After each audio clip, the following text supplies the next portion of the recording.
Subscribe कीजिए हमारे YouTube channel को। हमारे YouTube चैनल पर मिलेंगी आपको ढेर सारी गुरु जी की वीडियो। साध्वी सत्या प्रिया जी। जी। राधे राधे महाराज जी। महाराज जी, युवाओं में राष्ट्रभक्ति कैसे जागृत हो?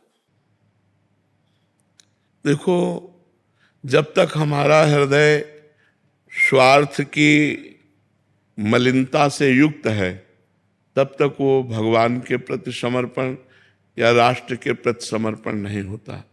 जब हमारा परहित की भावना जागृत हो जाए कि दूसरों का मंगल हो, तो पहले घर का मंगल हो, फिर पड़ोस का मंगल हो, फिर ग्राम का मंगल हो, फिर प्रदेश का मंगल हो, फिर राष्ट्र का मंगल हो।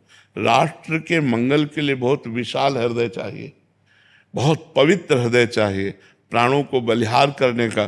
जैसे हमारे पास आर्मी के जवान आते हैं, वो अपनी समस्या रखते हैं कि जब मैं घर से छुट्टी से चलता हूँ, मेरे परिवार के जनों के आंसू होते हैं और बच्चा अंगुली पकड़ के कहता पापा कब आओगे, तो मुझे विश्वास नहीं कि दोबारा मैं आ पाऊँगा कि नहीं। तो महाराज जी हृदय फटता है। तो हम कहा फिर भी आप वो सेवा कर रहे हैं कि आप रात को जब जगते हैं तो हम चैन से सोते हैं। अगर आप ऐसे बलिदान ना करें तो हम सुरक्षित ना रहें। धन्य है आपका जीवन। और हम एक सन्यासी का और एक सैनिक का जीवन समान कोटि से रखते हैं कि वो भी संसार का त्यागी और वो भी संसार को त्याग कर प्राणों को बलिहार करने के लिए खड़ा हो। तो जब तक हमारे युवाओं में स्वार्थ बुद्धि का त्याग नहीं होगा, स्वार्थ बुद्धि में वासनाएं रहती हैं और परमार्थ बुद्धि में उपासना रहती है। जब हमारी परहित भावना जागृत हो, और ये परहित भावना बिना अध्यात्म ज्ञान के नहीं जागृत होती, थोड़ा न थोड़ा तो अध्यात्म ज्ञान होना चाहिए। अगर हमारी इंद्रियों की विलासिता, खान पान की विलासिता, व्यसन की वासनाएं ये बढ़ती गई तो युवा सब असमर्थ होते जाएंगे। वासना असमर्थ कर देती, खोखला कर देती है, और उपासना समर्थ करती है। देखो, मुस्कुराते हुए फांसी के फंदे को चूमकर वंदे मातरम बोलकर झूम जाना, और आज हम अपनी वासनाओं की पूर्ति के लिए किसी की चैन छीन रहे हैं, किसी के रुपए काट रहे हैं, कहीं हम इधर उधर। तो नशा इतना बढ़ता जा रहा है, वासनाएं इतनी बढ़ती जा रही कि परहित की भावना ही गायब होती सी नजर आ रही। दूसरे का हित हो। अब देखो, एक जवान आदमी बैठा है और एक बूढ़ी माँ खड़ी है, उसको इतना ज्ञान नहीं है कि ये वयोवृद्ध है, हम खड़े हो जाते हैं, हमें कोई परेशानी नहीं, लेकिन इसको खड़े होने में भी परेशानी। परहित की भावना नहीं रह गई। जवान बेटा अपने माता पिता को तिरस्कार कर रहे हैं।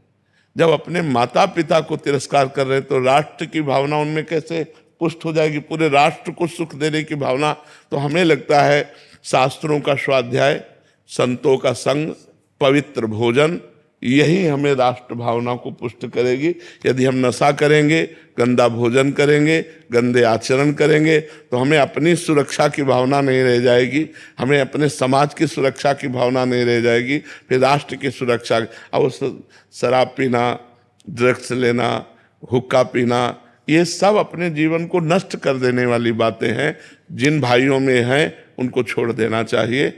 अपने कम से कम परिवार का तो हित देख लो, अपना हित देख लो, फिर धीरे धीरे ग्राम, नगर, प्रदेश और राष्ट्र तक पहुंचो। मनुष्य जीवन इस तरह व्यर्थ करने के लिए नहीं मिला कि हम किसी व्यसन के अधीन हो जाएं, किसी वासना का शिकार बन जाएं। हम भगवान के बल से बलवान होकर अपने पूरे देश को, पूरे विश्व को आनंद प्रदान करें। ये तो अध्यात्म बल ही उनको पुष्ट कर सकता है। राष्ट्र सेवा के अंतर्गत क्या क्या आता है? सब कुछ आता है।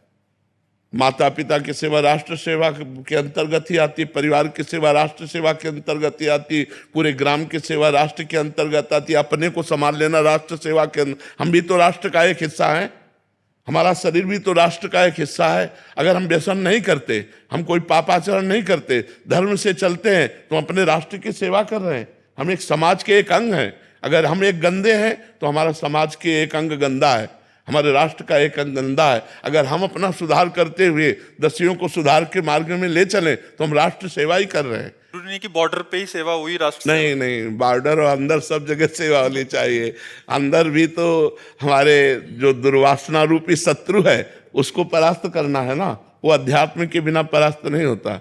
दुर्वासनाएं मम सदा परिकर्षयन्ति, जो दुर्वासनाएं खींचकर हमारे द्वारा पाप कराती है, जैसे बहन बेटियों के साथ गलत आचरण करके उनकी हत्या कर देना या लूटपाट करना, हिंसा करना, छोटी छोटी बातों में अपने भाई बहन के रिश्तों को नष्ट कर देना, भाई भाई की हत्या कर रहा है, पत्नी पति की हत्या कर रही, पति पत्नी की हत्या कर रहे, ये सब जो दुर्वासनाओं का खेल है, ये जो मतलब गंदी बातें अंदर आ गई, जो हिंसात्मक वृत्तियां आ गई, इनका त्याग हो तभी हमारी राष्ट्र सेवा होगी। एक ग्राम में कोई घटना घटती है और वो पूरे राष्ट्र में फैलती है, पूरे राष्ट्र को दुख मिलता है कि नहीं मिलता हुआ।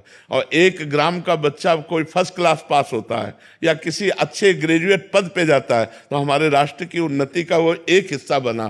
तो हमें राष्ट्र सेवा का मतलब केवल बॉर्डर पे गोली चलाना ही नहीं है, हम पढ़ लिख करके जो भी मास्टर, डॉक्टर, जो भी किसान, जो भी बनते हैं वो राष्ट्र के अंतर्गत, राष्ट्र सेवा के अंतर्गत। मतलब तो जो जहां है जैसे है वो अपनी सेवा अच्छे ढंग से करे तो राष्ट्र सेवा ही। बिल्कुल, अगर एक किसान किसानी ना करे, अन्न पैदा ना करे तो हमारे राष्ट्र की हानि हो जाएगी।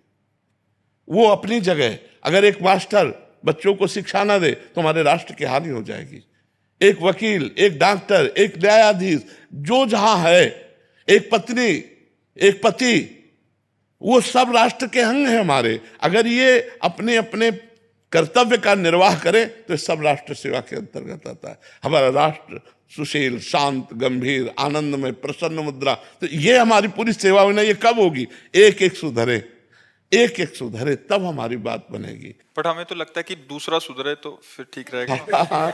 यही हमारी बातें रहती कि हम जैसे हैं तैसे बने रहे, लेकिन दूसरा। पुस्तक में कहा था कि श्री जी का 1 महीना चारित्र शुद्ध रखो, शुद्ध अंतकरण रखो और भक्ति करके देखो, आपको कैसे चमत्कार हो गया, आप देख लो। सच्ची में हमने वो चमत्कार यहाँ पाए हैं। वैसे मैं दीदी माँ साध्वी ऋतंभरा जी की शिष्या हूँ, यही वास्तविक ग्राम से।